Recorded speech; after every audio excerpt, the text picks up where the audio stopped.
Depuis le 1er janvier, le SP500 a perdu plus de 25% et toute l'économie est en train de tomber dans une récession qui arrive à grands pas. Alors je vais te donner 4 règles à absolument respecter pour investir sereinement en cette période de crise que j'applique moi-même à mon patrimoine. La première règle va être de continuer d'investir. Aujourd'hui et plus que jamais, il est important de garder ta stratégie, surtout si elle fonctionne à long terme. Aujourd'hui, si tu n'investis pas, c'est comme si tu ne profitais pas des soldes en fait dans les magasins. Quand elles y sont, c'est pourquoi tu dois absolument te concentrer sur trouver les bonnes opportunités actuelles. D'ailleurs, je ne sais pas si tu le sais, mais en chinois, le mot crise vient de danger et opportunité.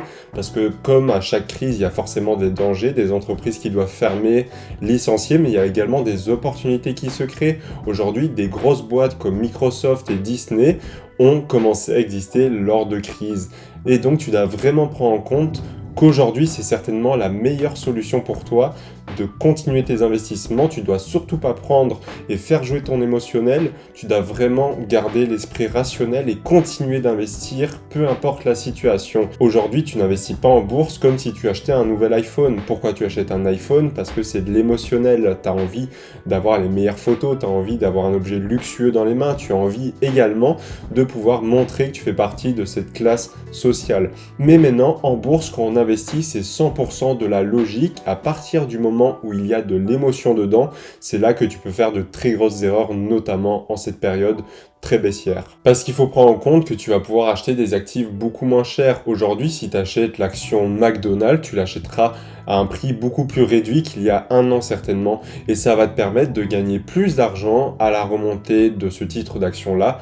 Et d'ailleurs, si tu es un investisseur à long terme, tu ne peux pas te permettre de rater les crises. Pourquoi? Parce que ça va vraiment te permettre de baisser ton PRU, je t'en parlerai par la suite. Mais en plus de ça, la théorie de Monsieur le Marché, de Benjamin Franklin s'applique totalement ici. Si tu ne la connais pas, c'est simple. En fait, Benjamin Franklin dit qu'il y a Monsieur le Marché, donc c'est la bourse en général, qui essaye de te vendre un objet. On va prendre ici l'exemple, encore une fois, d'un iPhone. Et bien, parfois, Monsieur le Marché voudra te vendre l'iPhone au juste prix, vers les 1000-1200 euros. Et parfois, il aura des changements d'humeur et il voudra te vendre l'iPhone peut-être à 7000 euros. Et là, forcément, tu doutes bien que tu ne vas pas l'acheter à ce moment-là. Et d'autres fois, il aura un autre changement d'humeur et il voudra te vendre l'iPhone, et ce même iPhone-là, à 200 euros. Et toi, tu es libre de choisir d'acheter, de vendre ou même de refuser son offre. C'est simplement en fait la bourse. Parfois, les prix des actions vont être surévalués, parfois sous-évalués. C'est notamment le cas en période de crise, ou parfois elles vont être simplement évaluées à leur juste valeur et ce sera à toi de déceler quand est-ce que c'est le bon moment de les acheter. On va passer maintenant à la deuxième règle qui est de continuer son DCA. En fait, un DCA est surtout efficace si tu le gardes à long terme et que tu gardes cette habitude-là. Pourquoi? Parce que si tu te dis que tu vas commencer à faire du dollar cost averaging, donc investir, imaginons, une fois par mois, mais que tous les 2-3 mois tu te dis tiens, ce mois-ci c'est pas très grave si j'investis pas, ou alors tiens, je vais attendre un petit peu 4-5 mois avant de reprendre mes investissements, ça ne marchera pas. Évidemment, ça peut arriver un imprévu où tu vas ne pas investir un mois peut-être, mais il faut vraiment que ça reste une stratégie et une habitude ancrée en toi. Parce qu'aujourd'hui, un DCA est d'autant plus efficace quand il est respecté à la lettre et encore plus quand on est en période de crise. Pourquoi? Parce que le marché aura tendance à baisser pendant plusieurs mois, voire quelques temps, jusqu'à une année ou plus. Et à ce moment-là, à chaque fois que tu vas faire ton DCA, tu vas venir baisser ton PRU. Si tu ne sais pas c'est quoi ton PRU, c'est ton prix de revient unitaire. Imaginons j'achète une action Apple à 10 euros, l'autre à 20 euros. Mon prix de revient unitaire moyen est de 15 euros. Et en fait, l'objectif, ça va être vraiment de venir baisser ce PRU au maximum parce que tu te doutes bien, si aujourd'hui ton PRU sur Apple est de 10 euros au lieu de 15, eh bien tu as une marge de gain qui est beaucoup plus élevée. Dans le sens que si Apple est à 12 euros, tu gagnes de l'argent. Alors que si Apple était à 12 euros, mais ton PRU était à 15 euros, à ce moment-là, tu seras encore en perte de 3 euros en moyenne. Et donc, c'est extrêmement important de prendre en compte que au mieux tu vas pouvoir faire ton DCA, au mieux tu vas pouvoir baisser ton PRU, notamment en période de crise. Je sais d'ailleurs qu'il y en a qui passent du DCA mensuel à hebdomadaire durant ces périodes. Ça va vraiment dépendre de ta capacité d'investissement et de l'acompte que tu mets en fait chaque mois. Après, c'est une stratégie comme une autre, à voir si elle collera avec la tienne. De mon côté, je garde simplement ma stratégie de DCA mensuel qui me va très bien. Ça va dépendre aussi des profils des personnes. Et surtout, ce qu'il faut prendre en compte, c'est que le DCA, ça va te permettre de lisser ton prix jusqu'à ce qu'on atteigne le point le plus bas. Aujourd'hui, personne ne sait prédire un peu l'avenir et tout le monde parle de buy the dip, sauf qu'aujourd'hui, on n'est peut-être pas au point le plus bas. Peut-être ça sera encore 10% plus bas, le point le plus bas, ou peut-être 20, 30%, ou peut-être qu'on l'a déjà passé. Ça, personne ne le sait, et c'est pourquoi, en fait, investir en DCA est aussi extrêmement avantageux pour ça, parce qu'en fait, tu ne cherches pas à timer le marché et prédire le futur, tu cherches juste à être investi dans celui-ci, et ça va battre à plat de couture toutes les personnes qui disent attendre le point le plus bas avant d'investir, parce que ces personnes-là n'arriveront jamais à le trouver et elles rentreront sur le marché normalement et très souvent déjà trop tard quand le marché a déjà commencé sa hausse, et donc ils ne pourront plus avoir des points aussi bas que par le passé en faisant simplement du DCA. Donc deuxième règle,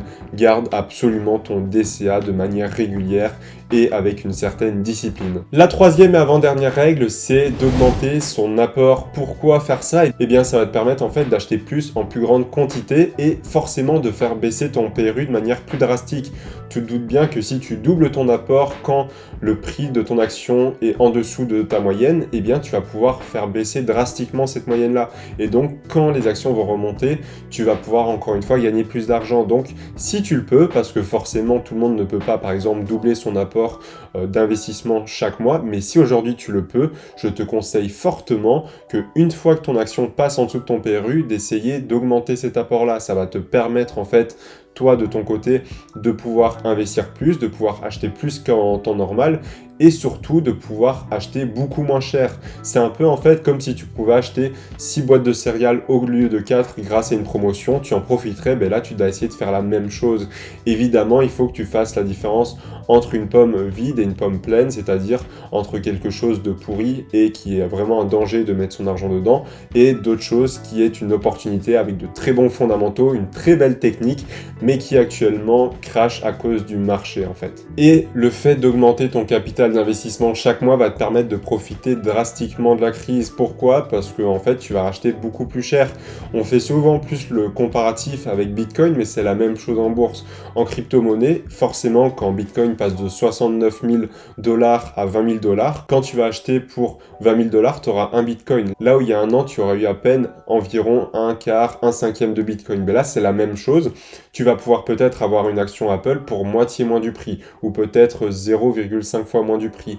Et ça, c'est extrêmement important à prendre en compte, parce que au plus tu augmentes ton apport de toute façon de manière quotidienne, au plus tu auras de quantité. Mais si en plus de ça, tu profites de la chute des prix, à ce moment-là, tu vas pouvoir acheter des quantités beaucoup plus élevées qu'à la normale d'actions, d'ETF, et ça va te permettre d'investir beaucoup plus rapidement aussi, et forcément d'essayer d'engendrer des gains aussi plus élevés par la suite quand l'économie se reprendra, si tu as su déceler les bonnes opportunités. Pour finir avec la dernière règle, c'est de savoir regarder sur le temps. Aujourd'hui, le meilleur doliprane de l'investisseur long terme, et je le dis très souvent, c'est de dézoomer sur les graphiques aujourd'hui, et tout le temps tu verras qu'on va souvent te montrer des graphiques au jour, à la semaine ou au mois. Moi le premier, parce que je suis obligé de te dire un petit peu l'économie qui est actuellement en place et comment elle se comporte, mais il faut prendre en compte que ces graphiques-là vont souvent te faire peur parce qu'il y a une forte volatilité. Il y a des chances également, comme on le voit depuis le début de l'année, que le SP500 perde environ moins 25%, donc forcément ça ne te donnera pas envie d'investir ton argent dans ce marché-là. Par contre, si d'un coup tu passes ton échelle d'horizon de 1 an sur le graphique à 5, 10, 20, 30 ans, là tu vas être beaucoup plus rassuré et tu vas voir au final que c'est une baisse qui est plutôt rationnelle par rapport à une économie. Un cycle économique, comme tu le sais, c'est une phase d'expansion, de crise, de récession, de reprise, etc. Il faut vraiment prendre ça en compte, c'est que quand tu dézoomes le SP500 à 40 ans, tu vois au final que c'est un cycle logique. On a une phase d'expansion très élevée pendant les dernières années, avec ce qui se passe actuellement, les tensions géopolitiques, l'hyperinflation, la récession qui est en train d'arriver, c'est tout à fait logique qu'on ait un marché qui redescende, déjà ne serait-ce qu'un peu pour souffler et revenir à l'équilibre par rapport à toute la phase d'expansion qu'on a eu juste avant, mais en plus de ça, à cause des conditions économiques actuelles qui sont un peu plus désavantageuses pour le marché aujourd'hui. Et tu dois absolument prendre ce réflexe de comprendre et savoir ce qu'est un cycle économique et savoir détecter dans lequel on est en train train de se trouver. C'est ça qui te permettra vraiment de gérer au mieux tes émotions, d'agir par logique et savoir où se situent les opportunités. Et il faut comprendre que c'est des cycles qui se répètent. On a vu des crises économiques avec la Grande Dépression, donc qui était encore pire qu'une récession en 1929, on s'en est sorti. On a vu la bulle d'Internet en 2000, on s'en est sorti. On a vu la crise des subprimes en 2008 et on annonçait la fin de l'économie moderne, on s'en est sorti. On a vu une pandémie mondiale en 2020 avec une chute drastique des marchés, on s'en est sorti également et ça a repris extrêmement vite. On a une nouvelle crise face à nous, il faut réagir, il faut comprendre que ça va être passager, il faut faire avec et il faut prendre les bonnes décisions à ce moment-là. D'ailleurs, si tu veux creuser un petit peu plus le sujet de la crise actuelle, je t'ai fait une vidéo spécialement sur le domaine où je t'explique les actions à mettre en place pour contrer l'inflation. Si tu veux savoir exactement en quoi est-ce qu'elle consiste, je t'invite à cliquer sur cette vidéo, on se retrouve juste derrière. À tout de suite.